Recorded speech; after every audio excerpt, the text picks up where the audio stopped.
us in the Loud House. One boy, 10 girls, wouldn't trade it for the world. Loud, Loud House. Make good and finally make you proud of your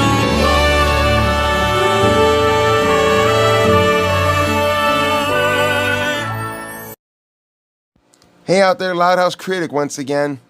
And you're probably wondering, why am I doing a review on Sunday instead of Thursdays like I always do? Well, today is Mother's Day, and I have a Loud House episode that really shows a kid who spends time with his mother in this one, and it's really a good episode that I actually enjoyed. And that is a novel idea. It's the 34th episode of Season 1 of the Loud House. And this one really focuses on the relationship between Lincoln and his mother, Rita. So we start this episode off with Lynn Sr. calling all the girls. Why? Get this, because it's another... Wait, why is there 11 girls? Cannot wait for this day. Nice try, Lincoln, but it's take your daughter to work day. No, it's just Lincoln. He's trying to sneak in to try to get into his dad's office. Why? Because it's bring your daughter to work day. Every year the girls get to go with him, and Lincoln is always stuck at home all the time. Pity. Hurry, Pops! We don't want to miss the donut cannon. I won't even ask what the donut cannon is. You know, it's not fair that you should have to miss out on Take Your Daughter to Work Day. So I'm officially making today Take Your Son to Work Day. You're coming with me. Wow, that's really generosity of Rita, taking Lincoln to her work. Bring your son to work day. Now, there's something I never heard of so much in a long time. I've always heard some places that bring your daughter or bring your kid to work day, or bring your son to work day, something I never even heard of, or that I never got into. So then, off they go. Nice dress, Loud. Bet you can't guess who that is. Right after I change. So they arrive at the dentist's office and... Okay, Taryn, the pain will go away in a few days. In the meantime, here's a lollipop. Could that little girl be a parody of a celebrity that I know or who I almost met last year at Comic-Con in Motor City? Good morning, Dr. Feinstein. Dr. Feinstein. Sure I do. Kind of an odd name, but I'm gonna let it fly. Have you been flossing? Uh-huh, every night. Sure you have. So while Rita's starting to get on with her dentist work, she leaves Lincoln in one room to actually read comics. And is it just me, or did some of these comics, or at least one of the comics, look like it's a Teenage Mutant Ninja Turtles kind of parody? I mean, Jesus Christ, look at it. So Rita leaves Lincoln all alone by himself, but Lincoln might have a bit of imagination. This is Captain Loud's ground control. I can see Uranus from here, and boy is it gassy. This is one small step for man, one giant leap for Lana. What the fuck? Lincoln actually sees the girls around Dad's office, and it's way frickin' across the street. Motherfuckers. So the next tour that he gets from Rita is the Dr. Feinstein's cabinet find, or whatever the fuck they call that. Rita's got another appointment and leaves Lincoln all by himself once more again. Lincoln, once again, being so much the imaginary kid, using his imagination. Langley, this is Agent Loud. I've got eyes on the president's tooth. Security's tight, but tell POTUS I'm bringing that molar home. Just another routine job for Agent. Oh, for crying out loud! Now what? Fuck you, bitch! Seriously, are offices even allowed to have that kind of fun? I mean, I don't have a clue, because I've never even been to one. And now Lincoln gets actually introduced to the mascot of the place, a little goldfish named Fisher. Wow, that's a strange name. I remember when I was young. Crikey! It's a rare patty.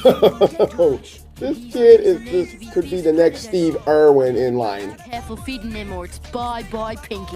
Crikey, they're lucky I don't sue the crap out of that boy for copyright interest for my television show. So Lincoln just missing out on all the fun around in Dad's office and being stuck in the dentist's place, which I don't see why that's such a bad thing. And he develops a little sneaky little plan to sneak off to the arcade. And Rita's having trouble with one of the patients, too much caramel. Rita actually hands Lincoln an actual notebook. to keep an eye on for her as she's busy working. While I spend the next 30 minutes blasting zombies to smithereens. You'll be sorry! Oh, hush, Fisher. She'll never even know I'm gone. So Lincoln, being the sneaky little bastard that he has become, goes off to the arcade and plays a few video games until when his time runs up and he goes straight back to the dentist's office. And Rita, being a kind of the sucker of thinking that she trusts Lincoln with her notebook, which he clearly forgot it back at the arcade. I bet there's some really important stuff in there, but get this. It's not for work at all. I've been writing a novel. I'm hoping this book could lead to an exciting new career for me. 7 years of hard work between those 2 covers. Wow. Rita wants to be an actual author, a book writer. Probably you could make some of the characters more interesting in Twilight.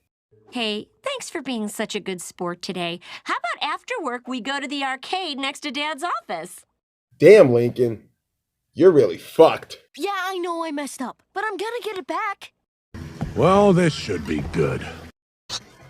It's gone! And he has to go chase after her before the dumpster truck can even take it off to the dump. And we get one of the wildest, much chase scenes ever in this kind of episode.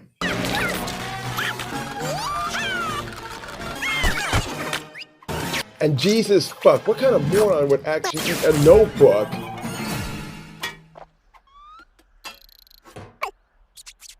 So Lincoln finally gets the book and actually returns back to the dentist's office, only his feet are covered in cement.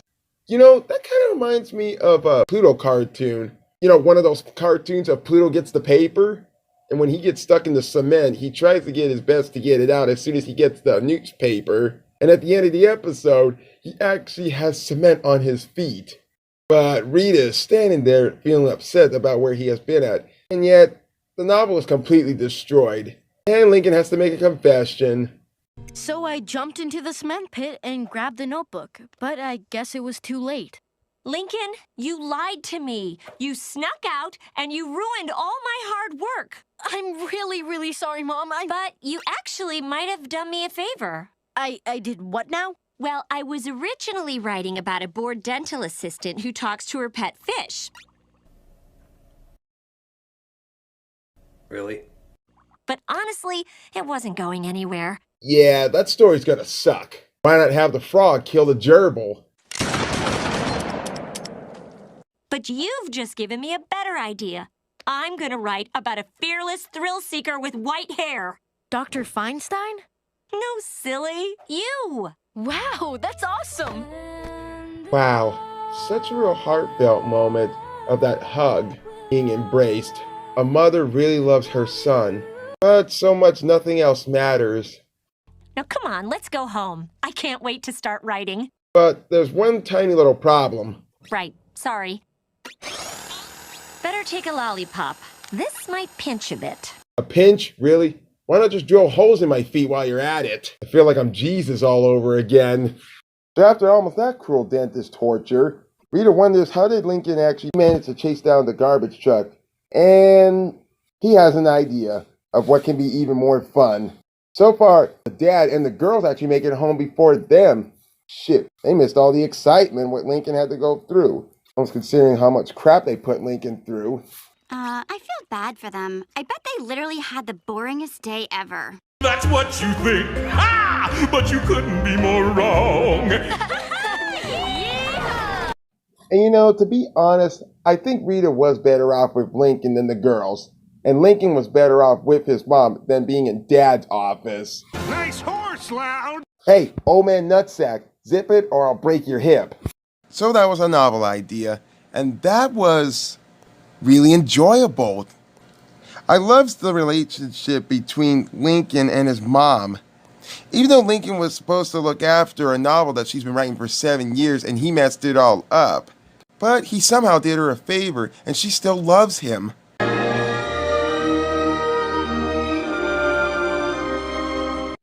I love it when Lincoln hugs Rita. It's just a cute moment. Actually, a heartfelt moment is what I meant to say. As this goes to show, I'm giving the episode a novel idea 9.5 stars. I mean, wouldn't you agree? Seeing the young star of the show being around with his mother in this episode. And speaking of the mother, Rita Loud, her name is actually mentioned in this episode for the first time, along with her occupations being a dental assistant. You know, I wish my mom was an actual dentist, so that way I wouldn't have to go forth for paying a dental bill every time if I ever did get a cavity. And great performance from Rita from Jill Talley, who is married to another Nickelodeon star named Tom Kenny, and you all probably know who he's best for, which I shouldn't have to tell you. You know, this episode was a real treat that Rita, the mother, decides to bring Lincoln to her work. And Lincoln would get so much enjoyment out to it that he was given a responsibility to watch over the novelist she's been working with for 7 years, and he messed it all up in the end. But he is all forgiven by her. But it goes to so much that Lincoln actually cares for his mom all the time. Yes, he did get kind of selfish a bit about sneaking off and lying to his mom about going to the arcade and coming back and realizing that he forgot to get the novel. But he doesn't get yelled at or get punished much, but he still gets love in return, which all moms do. Every mother loves their kid, no matter what. Nothing else is that important to them than their own child or kid. And this really shows. I'm the Loud House Critic, and happy Mother's Day to all females, even if you're not a mother. You still make great moms one day.